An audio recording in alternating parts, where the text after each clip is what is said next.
All right, Module 5, let's look at promoted content in some of our other platforms like Pinterest, LinkedIn, and Twitter in particular. So we talk a lot about LinkedIn, again, as a huge opportunity for organic reach and just articles and lives and just beautiful content types in our LinkedIn course. But let's talk about where it stands in the paid land.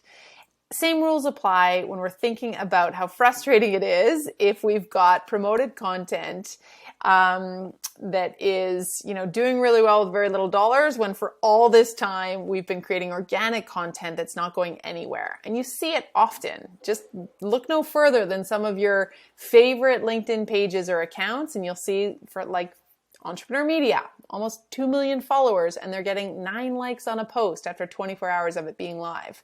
That's brutal. They're just not having any kind of organic reach on that type of content. And maybe it was a bad post, but maybe nobody's seeing it. Whereas suddenly you've got smaller accounts or smaller businesses that are getting great reach because they've decided to invest in that post. So the 2 ways that we can advertise on LinkedIn, they call it ad campaigns and sponsored content.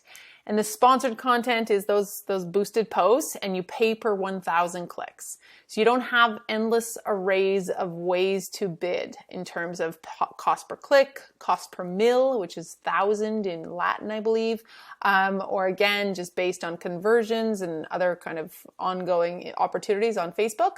You've got pay per 1,000 clicks. Then in ad campaigns, we have many different types, which is awesome. I'm going to show you. But for our purposes, of course, we're talking about sponsored content. So it's just like Instagram, Facebook, a really easy way to increase our reach, get seen by people who don't already know us, and just target specific audiences with specific posts or specific content types, which is great. It's a generous display size, those same types of beautiful post anatomy that is powerful if crafted well with imagery, calls to action, headlines, subheadlines, etc. What we're doing is we're sort of boosting our inventory content, so an existing post, and that means that once it's live, it can't be edited. Similar to a boosted post or an ad on Facebook, but you have to, where you pause it and then you can get it going again once you've changed that post. But for the most part, these are published posts that we want to feel really good about before we boost them or put money behind them. We manage everything on LinkedIn through our campaign manager. And as I said, it's the same type of interface, just slightly more LinkedIn version. And we're creating our audiences. And then once again, we're getting walked through the campaigns, almost that ad set level, and then the ad itself. What type of ad campaigns are we talking about on LinkedIn? Just so we're all kind of aware of them and we're recognizing, oh yeah, there's a lot. You can see if you are in your own LinkedIn feed, just as I did, just taking note of how many places I'm being targeted with an ad when I'm in my feed, both on my personal profile perhaps, as well as on my home screen scrolling. So yes, there's lots of placements as well on LinkedIn news or LinkedIn ad campaigns. And then this other thing that I want to make us aware of here is essentially our ability to see how we're being targeted and see what other people are doing. Let's go back first, though, to Facebook, who really is leading the way, surprisingly, on page transparency and our ability to, more than anything, yes, see how we're being targeted as users, but as businesses and advertisers, see what other people are doing. See what the best companies in the world are doing with their paid content and their ad campaigns. And do this on Facebook and Instagram, then go do it in LinkedIn. So if I head to Nike's page, for example, and I scroll down a little bit, I'm going to see that page transparency spot that is now standard on every single business page.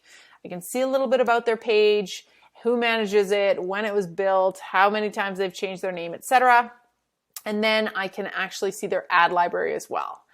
So I can head on in there and I can see what types of content they're running that's boosted and promoted, how they write their headlines, what type of assets they're using at this particular time, and get all sorts of inspiration, as well as note that, holy smokes, there's no one in my market running ads. I thought everybody was, and I was the last one to the party. I can tell you, you're not. There's so much opportunity here. I'm guaranteeing it in your industry. You'll find a certain audience or ad type that is not being utilized, or just that you could overbid somebody on. So if we want to see the same thing on LinkedIn, we can head on into a certain page, like for example, Unilever's. We can see their ads right there. That's their version of page transparency. And I can see all the ads that they are currently running on LinkedIn. If I'm a user being targeted with a specific promoted post, I can click those 3 little buttons and just get more information. Why am I seeing this ad? And you might see some interesting things about how you've been targeted as a user and what audience category you might fall into. So really easy to promote our content on LinkedIn, a little bit more expensive, as you'll see when we show you our cross-platform boost challenge in the next module, but it is a great place to play and somewhere that you may want to heavily invest in. And I don't just mean with your money, I mean with your time. See how it goes. What I find is that LinkedIn boosted posts or promoted content works well if it's given a little bit more time. It's like it's got a lagging algorithm or something. But over time, those have been really successful boost campaigns for us. And if you're only creating maybe 10 posts on LinkedIn per month instead of 30 or as many as you are on Instagram, great. Can you find a way to put $20 behind each of those and make sure they get seen? You don't just have to go build an ad either when you create a job posting. So many of us will pay our $300 to boost that LinkedIn job posting, but we won't promote our content on a day-to-day basis to ensure that we get seen on a different level than job postings. Pinterest. All right, how does this look? Well, similarly, we have numerous ad types. So it can be a promoted pin. It can be a beautiful carousel ad that appears as a pin, but you've got this animation or scrolling graphic kind of thing to it.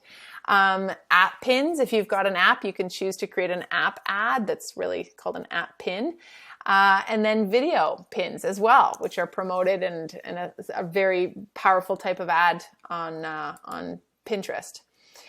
So pinterest.ca or .com/business. Similarly, you create your ad account, then you choose your objective, you name your campaign, you're led down the path to create and then target an audience so that you can see, what that audience potential reach is, based as many of those geographic and demographic factors as you can throughout your audience.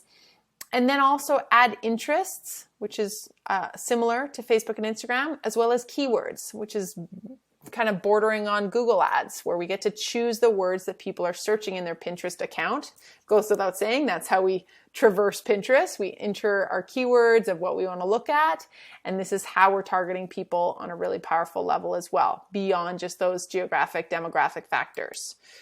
From there, set our budget and schedule and determine, what our optimal delivery time frame and dollar value is. And then we add pins to that ad group. So if we want to have several different ads or types of pins show up in this one ad campaign, we can, or it can just be one ad and one pin that gets served up a lot, as sometimes you'll notice. I find that when I'm on Pinterest, it is the same pins targeting me for weeks at a time. And I chalk this up to being not a lot of people that are advertising on Pinterest that are targeting me with my keywords and interests. And that to me speaks to a wide open landscape. So it may be something you want to play with. Finally, Twitter, similarly, we've got numerous ad objectives and we can choose those based on our goals and where we think we're at with our Twitter followers and what they need from us. And then we can walk ourselves through it by claiming or creating our audience, bidding on whatever it is that we want to bid on, whether it's our certain objective or it's a certain audience, declare our budget, determine the creative, and then manage it all through a really easy dashboard.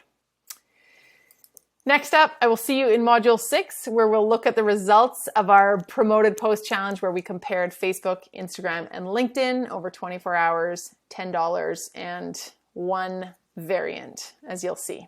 See you there.